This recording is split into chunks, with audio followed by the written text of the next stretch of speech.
ॐ श्री परमात्मने नमः। ॐ श्री गुरुभ्यो नमः। ॐ श्री ऋषिभ्यो नमः।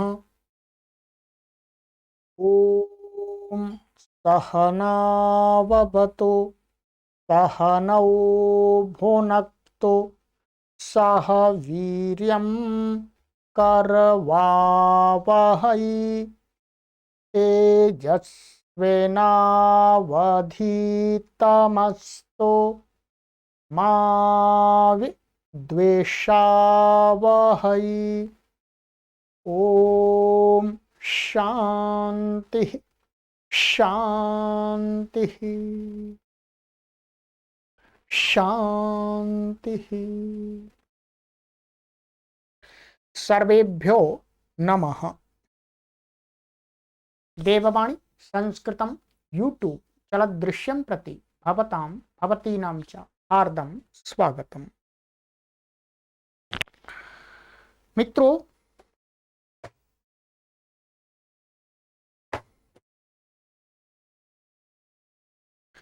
प्रारंभिक रचनानुवाद कौमुदी न्यू कोर्स लाइव कक्षा संख्या 15 115वीं कक्षा को आज हम पढ़ेंगे।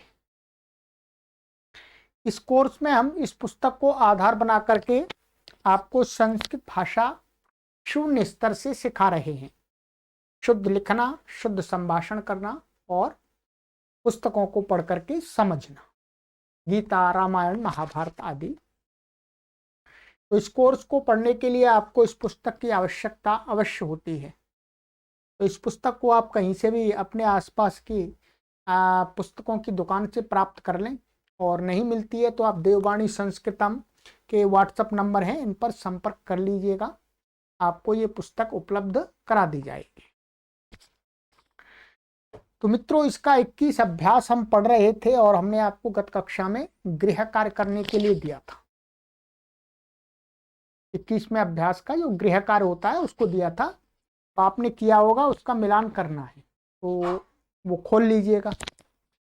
और मित्रों, ये कोर्स हम 1 करोड़ लोगों को शून्य स्तर से, 0 लेवल से संपूर्ण विश्व के अंदर शुद्ध संस्कृत संभाषण और लेखन और पढ़ करके समझना सिखाने के लिए बना रहे।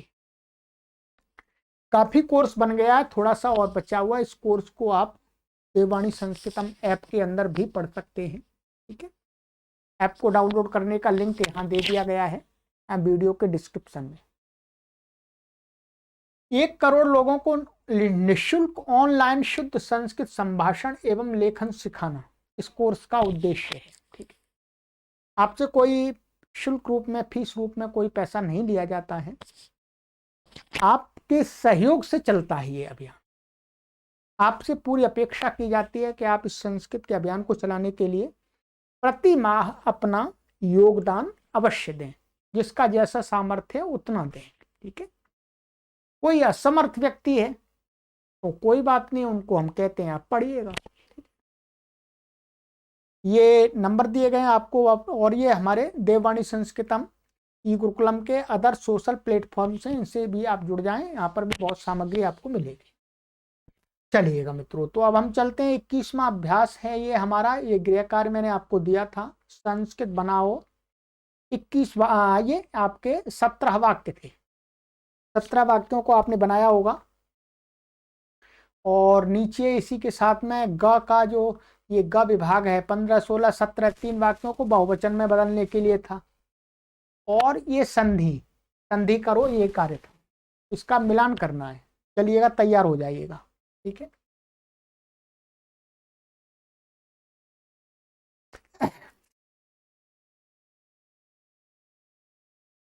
चलिएगा मिलान करते जाइएगा, आप अपने जो भी लिखा है आपने। ठीक है, और लीजिएगा। का विभाग प्रथमम बालकस्य गतिः शोभना अस्ति। द्वितीयं बुद्ध्या कृति कुरु। ठीक है।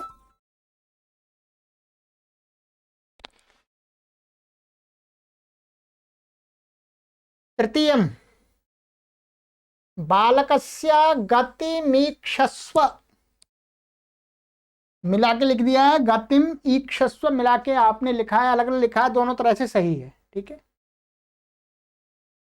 चतुर्थम दुखे धृतिम धाराय,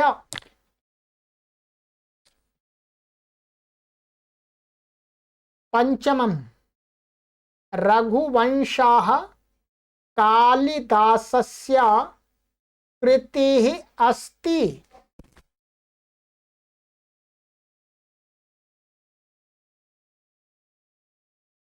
षष्ठम एतस्मिन् नगरे नृपस्य भूतिं समृद्धिं शक्तिं चेक्षस्व।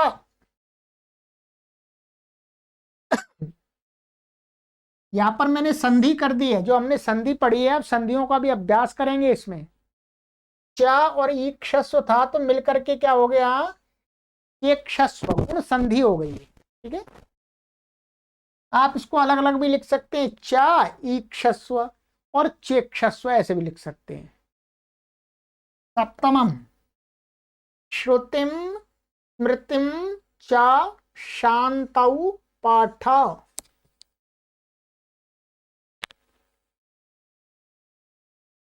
अष्टमम यति भक्त्या मुक्तिम लाभताम।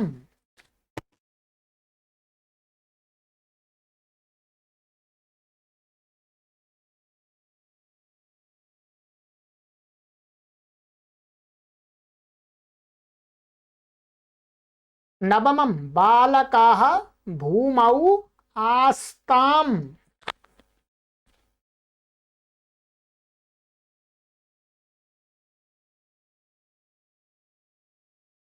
दशमं मधुरां मुक्तिं भाषस्व, तो मधुराम उक्तिम भाषस्व मिलाकर के लिख दिया। ठीक है।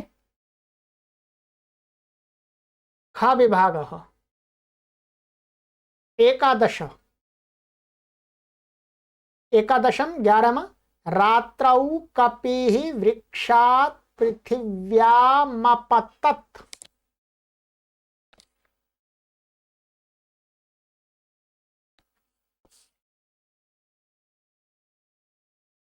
द्वादशम मुनेः श्रुतिं स्मृतिं च पाठ।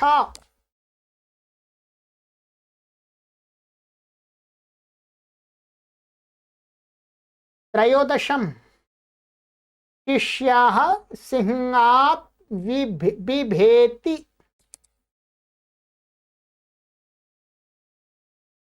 चतुर्दशम रामः कृष्णात् पटुतारः अस्ति।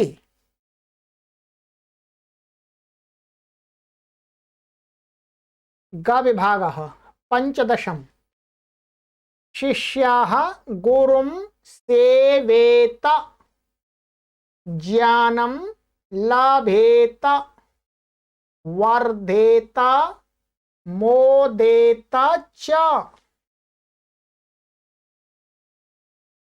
षोडशम त्वमीश्वरं बुद्धिं याचेथाः दुःखानि सहेथाः भक्त्या मुक्तिं लभेथाश्च।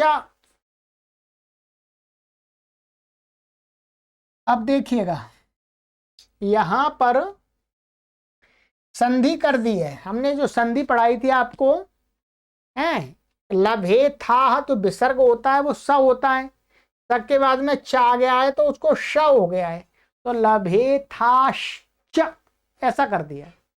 और आपने अलग अलग लिखा है, आप ऐसा भी लिख सकते हैं लभे था और च, अलग अलग भी लिख सकते हैं। ठीक है। चलिएगा, एक बात का ध्यान रखेंगे, आपको जो ये बताया था कि एक शब्द के बाद चा आता है, तो अब थोड़ा थोड़ा उससे आगे बढ़ेंगे। अब यहां पर क्या है, जैसे तुम ईश्वर से बुद्धि को मांगो, दुखों को सहो, दुखों को सहो, है, और भक्ति से मुक्ति को प्राप्त करो, ये है। तो यहां पर एक शब्द के बाद आप च यहां पर भी लगा सकते थे, ध्यान देंगे, माने भक्त्या च मुक्तिम लभे था, यहां पर भी च लगा सकते हैं आप। आपने लगाया है तो सही है, कोई परेशानी नहीं है। परंतु भक्त्या मुक्तिम लभेतः, ये क्या है, एक क्रिया का वाक्य है, और मुक्ति से और भक्ति से मुक्ति को प्राप्त करो। तो चाहे वो क्या है, एक जो एक क्रिया का पूरा वाक्य होता है उसके बाद में भी लग जाता है। ये बात आपको धीरे धीरे समझ में आ जाएगी। और आपने यहां लगा दिया है च, तो भी आपका सही वाक्य है, ठीक है। चलिएगा, आइएगा। सप्तदशम, अहम गुरुम वंदेय विद्यां शिक्षेय यतेय सत्यम भाषेय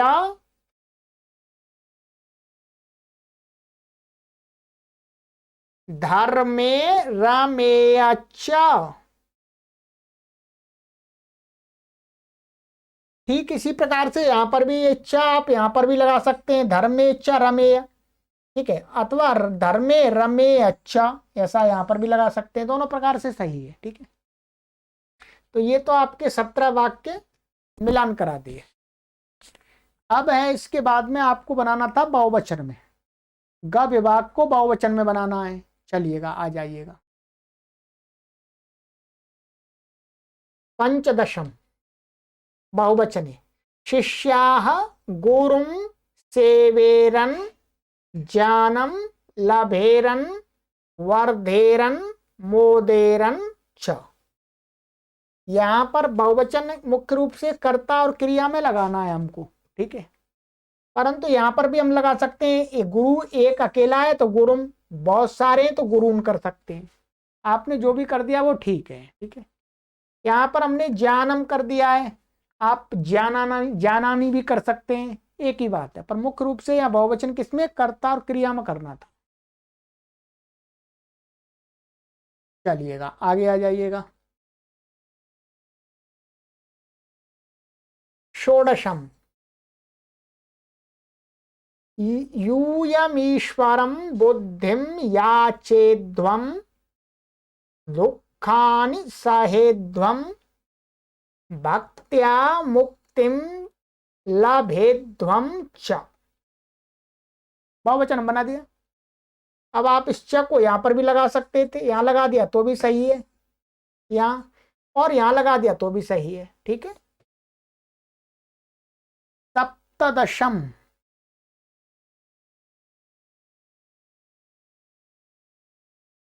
वयं गुरुं वंदेमहि विद्यां शिक्षेमहि यतेमहि सत्यं भाषेमहि धर्मे रमेमहि च। तो यहाँ च यहां पर भी लगा सकते, धर्मे च रमेमहि, ऐसा भी कर सकते हैं। यहां पर बहुवचन में गुरून, ऐसा भी कर सकते हैं, ठीक है। आपने किया है तो वो भी ठीक है। तो ये तो आपके जो वाक्य दिए थे उनका मिलान करा दिया। अब आगे कार्य था इसमें संधि। संधि आपको वहां दी गई थी, उनका मिलान कर लीजिएगा, उसका उत्तर का पूरा। यह महेशः, रमेशः, ठीक है, वहां जो आपने जोड़ के बनेगा, तथेति, नेति, परोपकारः, हितोपदेशः, राजर्षिः, सप्तर्षिः और ब्रह्मर्षि, ये आपकी हो गई जी संधियां। ये तो आपके 21वें अभ्यास के गृह कार्य का मिलान हो गया। अब इसके बाद में हमारा अभ्यास आएगा 22वां। ठीक है जी, 22वें अभ्यास को हम पढ़ेंगे आगे की कक्षा में। अब हमारे पास में थोड़ा समय है, तो संस्कृत की एक छोटी सी कथा लेकर के आए, उसमें अभ्यास करेंगे। ठीक है, चलिएगा, आ जाइएगा। ऐसी कथा है, कथा अर्थात एक संस्कृत का पाठ है, अभ्यास है। आप देख रहे होंगे प्राचीन गुरुकुल की आपको इसमें चित्र दिख रहा होगा। ये गुरुजी बैठे हैं और ये ब्रह्मचारी पढ़ रहे हैं, और ये पेड़ खड़े हैं, पेड़ के नीचे ही बैठते थे। गुरुजी भी पेड़ के नीचे बैठ गए आसन डाल के, और छात्र भी। प्राचीन काल में तो जंगल में पढ़ते थे, प्राय करके खुले में ही पढ़ते थे, आनंद आता था।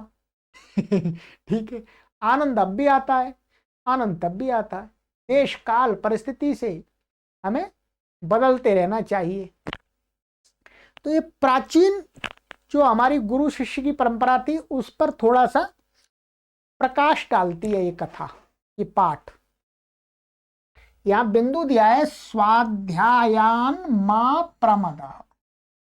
ठीक है, ये क्या है, ये संधि से ये ता था पहले, ऐसा स्वाध्यायात मां प्रमद।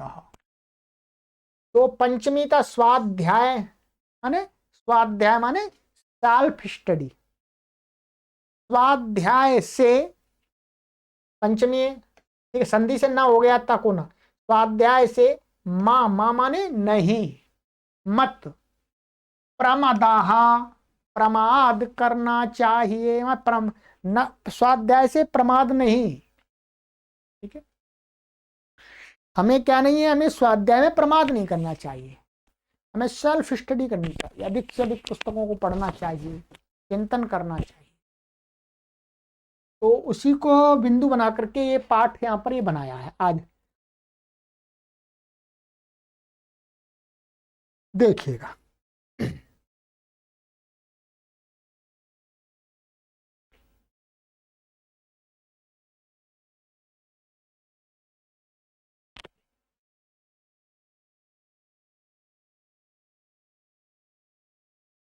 समाजाः परिवर्तनशीलाः वर्तते। अब अर्थ आप लगाइएगा, मेरे बताने से पहले ही आप लगा लीजिएगा।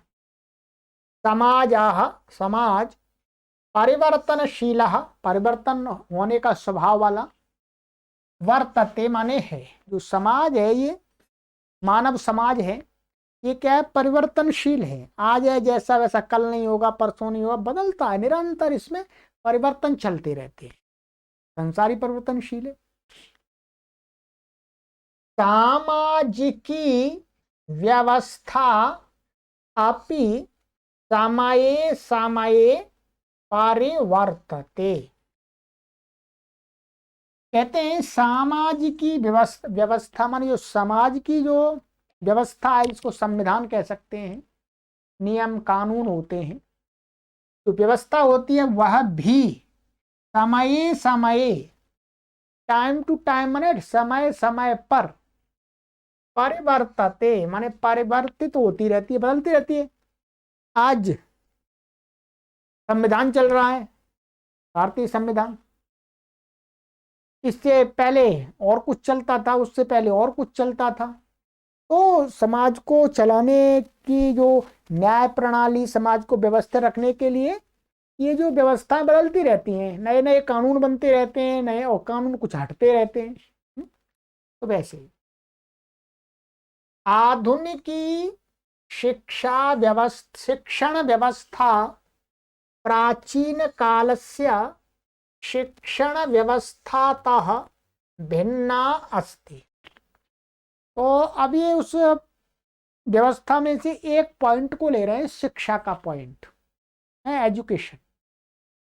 कहते हैं आधुनिकी शिक्षण व्यवस्था, आधुनिक वर्तमान की आधुनिक जो शिक्षा व्यवस्था है, स्कूलों में पढ़ाना और जो जो है, ठीक है, कॉन्वेंट स्कूल हैं, डीएवी स्कूल हैं, और भी बहुत सारे प्रकार के स्कूल हैं स्कूल। तो कहते हैं जो आजकल की जो शिक्षण व्यवस्था है वो प्राचीन काल की जो शिक्षण व्यवस्था थी उस व्यवस्था से तह लगा दिया।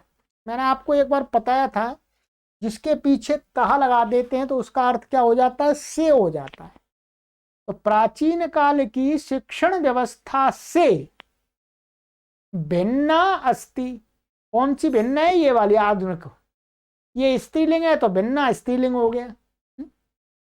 तो जो आजकल की है वो प्राचीन काल की शिक्षण पद्धति है, उससे अलग है, भिन्न है। आगे कहते हैं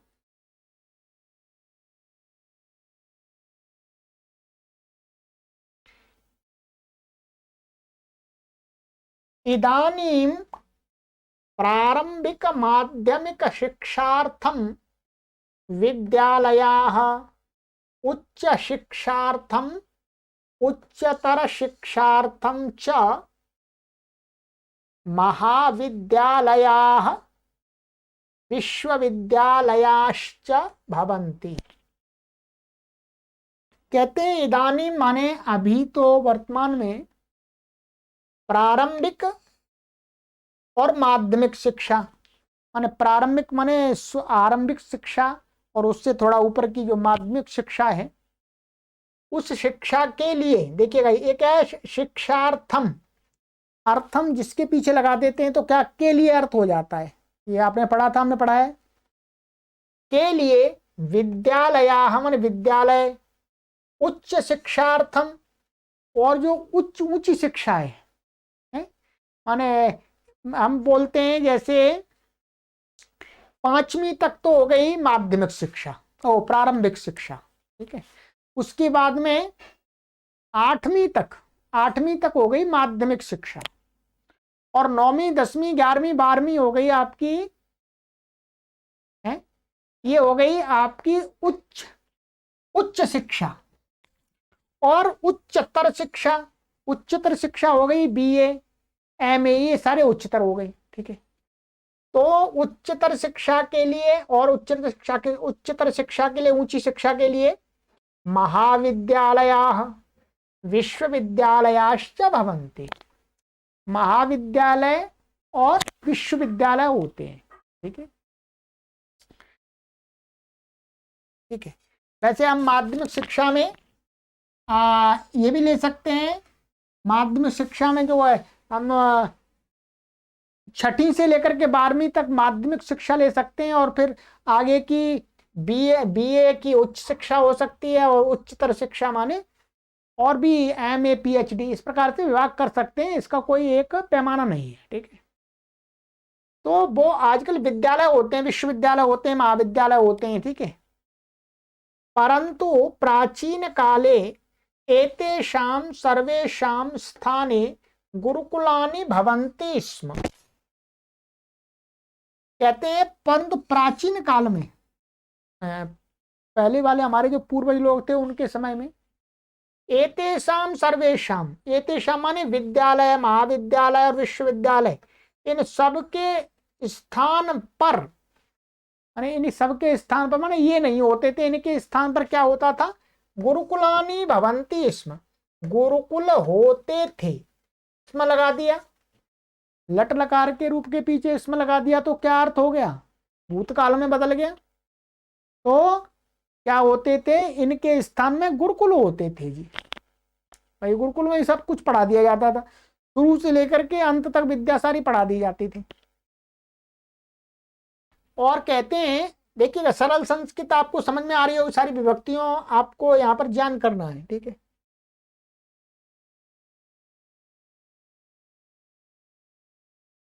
घने अरण्ये सुरम्ये नदी तीरे जनशून्यासु पर्वत गुहासु च ऋषयः निवसन्ति स्म। घने अरण्य माने घने माने घना है, अरण्य में जंगल में, घने जंगल में, सुरम्य नदी तीरे और अच्छा रमणीय नदी का तीर किनारा, और जन शून्यासु पर्वत गुहासु, माने जन लोगों से, भीड़ भाड़ से, लोगों से माने मतलब भीड़ भाड़ से रहित जो पर्वतों की गुफाएं, गुहासु पर्वतों की गुफाओं में ऋषयः निवसन्ति स्म, ऋषि लोग रहते थे। इसमें लग रहा है थे अर्थ आ गया। तेषां निवास स्थानम आश्रमः इति नामना प्रसिद्धम आसीत्। उनका जो निवास स्थान था, निवास स्थान, उसको क्या कहा जाता? आश्रमः। आश्रम इति नामना, माने इति माने आश्रमः, आश्रम से नाम से, नामना तृतीया का रूप है, नाम से माने इस नाम के द्वारा प्रसिद्धम आसीत्, प्रसिद्ध था। जहाँ ऋषि लोग रहते थे उसको बोलते थे आश्रम। भाई आश्रम है ये, भाई ये इन मुनि का आश्रम है, ये इन मुनि का आश्रम है, ये दुर्वासा मुनि का आश्रम है, ठीक है, ये वाल्मीकि ऋषि का आश्रम है, ठीक है। जैसे आजकल विद्यालय बोलते हैं, भाई ये इसका विद्यालय, इसका विद्यालय, इसका विद्यालय, ठीक है। तो वैसे ही उन ऋषियों का ये आश्रम के नाम से जाना जाता था। कहते हैं एषु आश्रमेषु गुरुकुलानि अपि प्रचलन्ति स्म। उन आश्रमों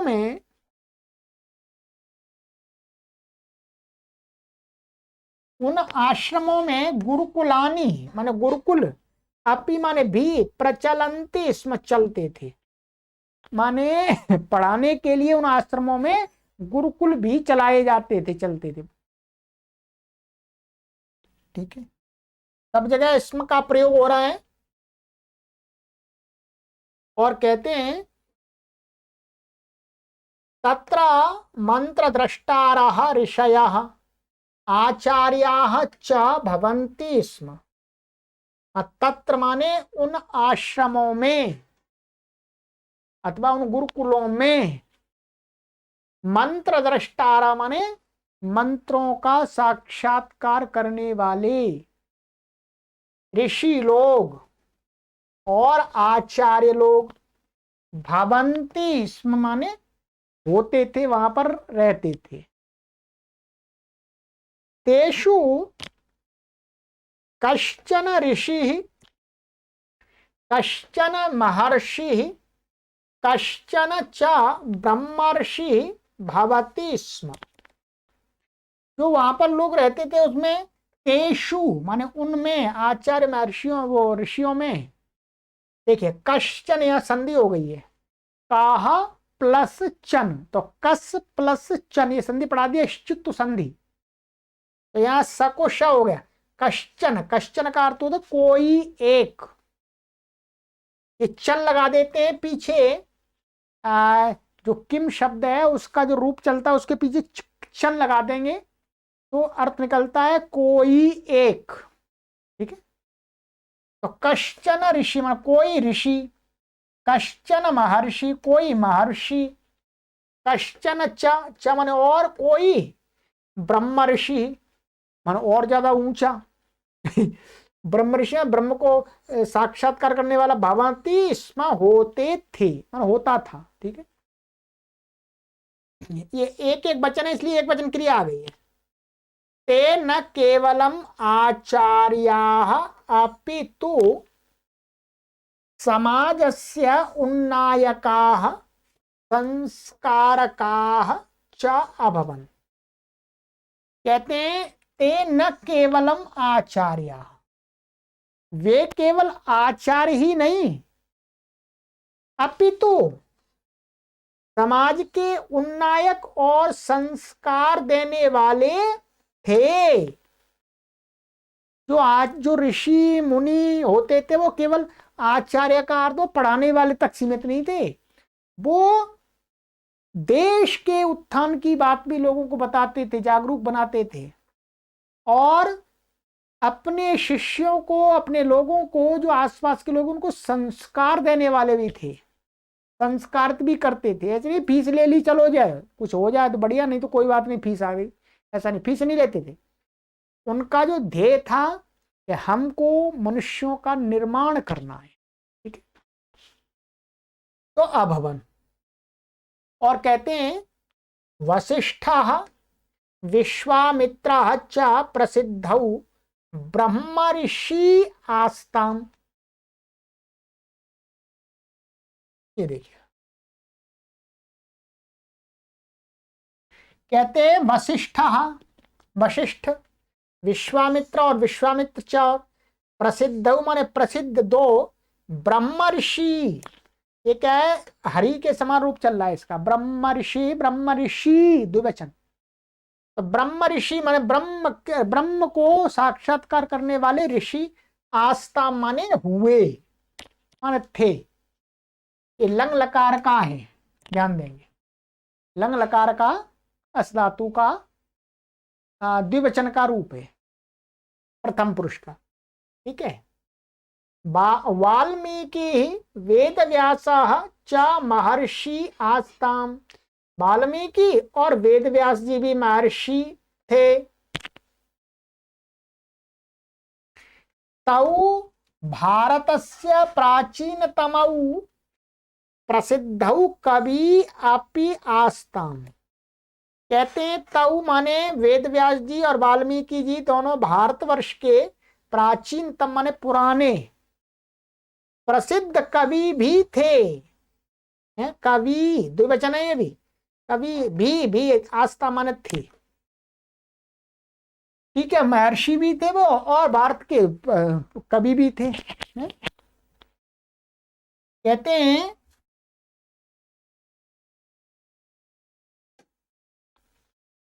साह आदि काव्यम अनयोः वाल्मीकि आदि कवि ही आसीत। अनयोः माने जो वेद व्यास जी और वाल्मीकि जी थे उनमें से वाल्मीकि आदि कवि ही आसीत। वाल्मीकि को आदि कवि माना जाता है समाज में वर्तमान में। ऐसे आदि कवि ऐसा नहीं है, वाल्मीकि से पहले भी काव्य लिखे गए हैं, और वर्तमान में जो काव्य मिलता है वो महर्षि वाल्मीकि जी का मिलता है।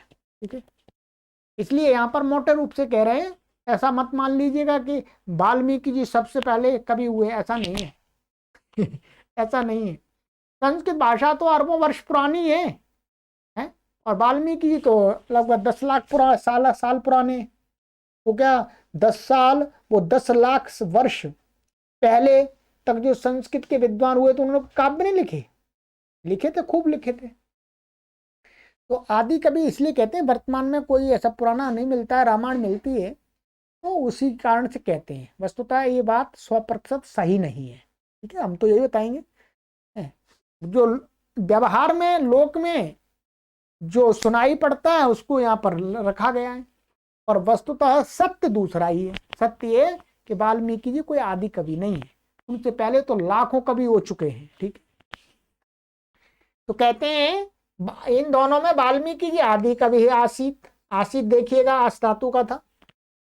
साह आदि काव्यम रामायणम अरचयत। उन्होंने आदि काव्य रामायण को रचा और बनाया। ठीक है, ये देखिए, सब देखते जाइए कौन सी विभक्ति का, कौन से लकार का रूप है, सरल है, सब पहचान सकते हैं आप।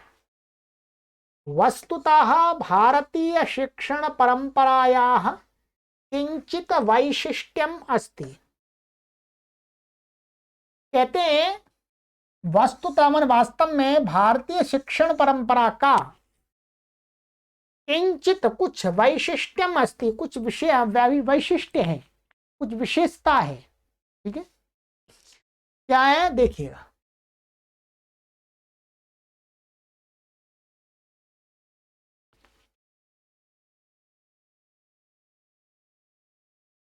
शिशु मातृगर्भे स्थितः संवर्धन कालतः एव शिक्षां प्राप्नोति। कहते हैं जो भारतीय शिक्षण परंपरा है वो उसकी कुछ विशेषता भी है। क्या विशेषता है? शिशु माने कोई बालक होता है, वो माता के गर्भ में, मातृगर्भ, माता के गर्भ में स्थित, माने माता के गर्भ में, माता के पेट में ही स्थित हुआ। संवर्धन कालतः माने बढ़ने के समय से ही, पेट में बढ़ने का जो समय होता है गर्भ जो बढ़ता है तब से ही ए मन ही शिक्षाम शिक्षा को प्राप्त होती। कहने का अर्थ है माता के गर्भ से ही बालक है वो शिक्षा को प्राप्त करता है।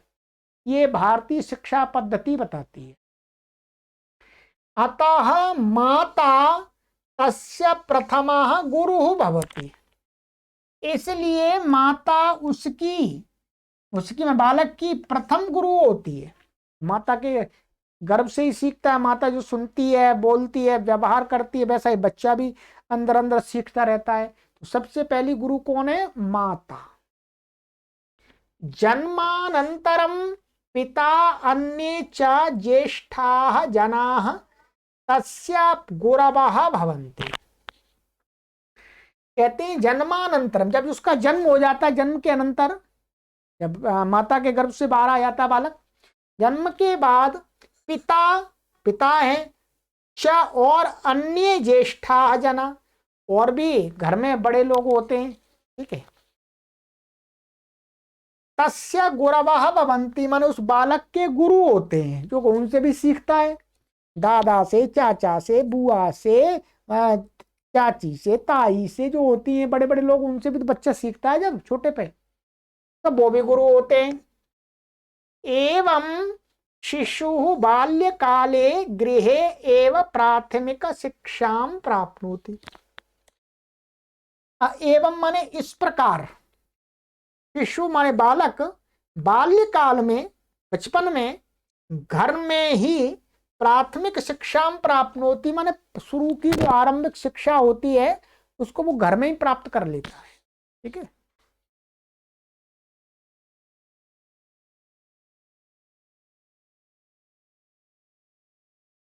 यथा समयं तस्य उपनयन संस्कारः भवति। यथा समयं, जैसा जब समय आता है तो तस्य मनुष्य बालक का उपनयन संस्कार भी होता है। जब गुरुकुल में प्रवेश करते हैं, जब वो 5 साल का हो जाता है तो फिर उसका संस्कार भी होता है। उस संस्कार हो यज्ञोपवीत माने उपनयन माने यज्ञोपवीत। ठीक है। संस्कारः भवति। उपनयनानन्तरं वटुः गुरुकुले प्रवेशम अर्हति। उपनयन संस्कार माने यज्ञोपवीत संस्कार के पश्चात वटुः माने ब्रह्मचारी, वो ब्रह्मचारी है, बालक ब्रह्मचारी है, तो वो वटुः ब्रह्मचारी गुरुकुले, गुरुकुल में, प्रवेशम प्रवेश के लिए, प्रवेश को अर्हति माने प्रवेश के योग्य होता है। गुरुकुल में प्रवेश तब लिया जाता है जब उसका यज्ञोपवीत संस्कार होता है, तब है गुरु के पास जाता है, सबसे पहले यज्ञोपवीत संस्कार करता है उसका। कितनी आयु का, 5 साल का, 6 साल का बालक हो जाए तभी प्रवेश करता है। तो गुरुकुल में प्रवेश होता है लगभग उपनयन संस्कार 5-6 साल के बालक का। ते च वटवः ऋषीणां मार्गदर्शनेन स्वविषये निष्णाताः भवन्ति। और वे सभी वटवा माने ब्रह्मचारी वटु, ऋषिणाम ऋषियों के मार्गदर्शन से, उनके ऋषियों के, या गुरुकुल में जाएंगे तो ऋषि लोग होंगे वहां, आचार्य लोग, उनके गाइडेंस से स्व विषय, अपने अपने विषय में निष्णाता भवंती माने वो कुशल बनते हैं, विद्या को प्राप्त करते हैं। ठीक है। तो ये है प्राचीन भारतीय शिक्षा पद्धति। और आधुनिक भारतीय शिक्षा पद्धति अलग है। ठीक है। देश काल परिस्थिति के अनुसार दोनों सही है। आज के समय में हम एकदम प्राचीन वाली पद्धति को नहीं ला सकते। प्राचीन वाली पूरी पद्धति ले आएंगे तो बात बनेगी नहीं।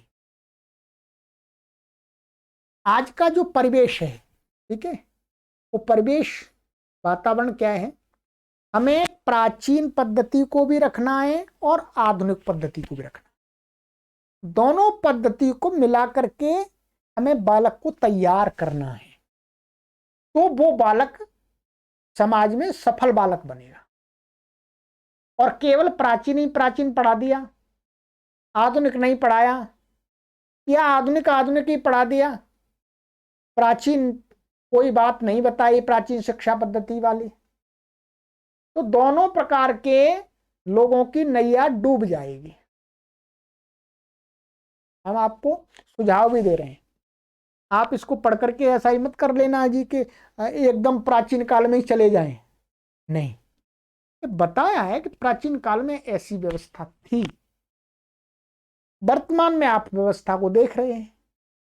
ठीक है, तो अब क्या करना है, प्राचीन जो शिक्षण पद्धति थी वो मनुष्य को संस्कार पर अधिक जोर देती थी, क्योंकि मनुष्य संस्कारित होगा तभी वो शिक्षा का, विद्या का ठीक से उपयोग कर पाएगा अपने ज्ञान का। और आधुनिक जो विद्या, जो शिक्षा पद्धति है, वो ज्ञान को अधिक महत्व दे रही है, संस्कारों को नहीं दे रही है। इसलिए व्यक्ति ज्ञानी बन करके, शिक्षा को प्राप्त करके उल्टे कार्य कर देता है, हानि कर लेता है अपने। तो क्या है, हमें दोनों का मिक्सचर करना चाहिए। अपने बालकों को ऐसे संस्थानों में पढ़ाना चाहिए जहां पर आधुनिक शिक्षा भी प्राप्त हो और प्राचीन शिक्षा के द्वारा जो दिए जाने वाले संस्कार हैं वो भी प्राप्त हो।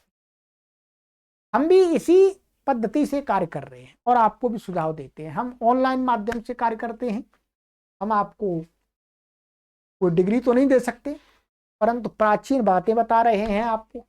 ठीक है, और नई नई बातें भी बता देते हैं कभी कभी। वैसे नई बातें बताने वाले तो दुनिया में बहुत सारे हैं, प्राचीन का थोड़ा हमारे यहाँ से ले लीजिएगा, नए का दूसरे के यहाँ से ले लीजिएगा और आगे बढ़ते जाइएगा।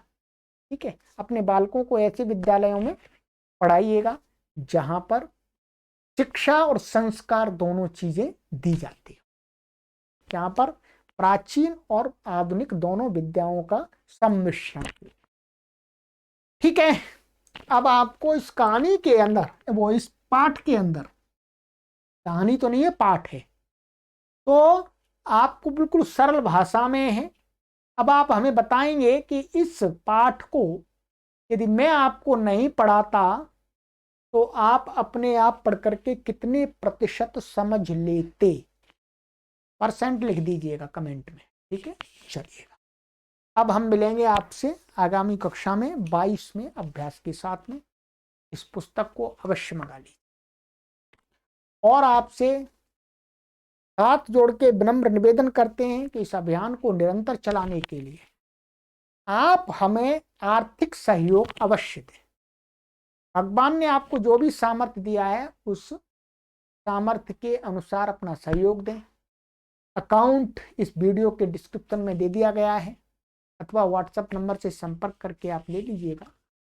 हमें सहयोग कीजिएगा, आपके सहयोग की परम आवश्यकता है इस आंदोलन को और विस्तार दें। सर्वेभ्यो नमः।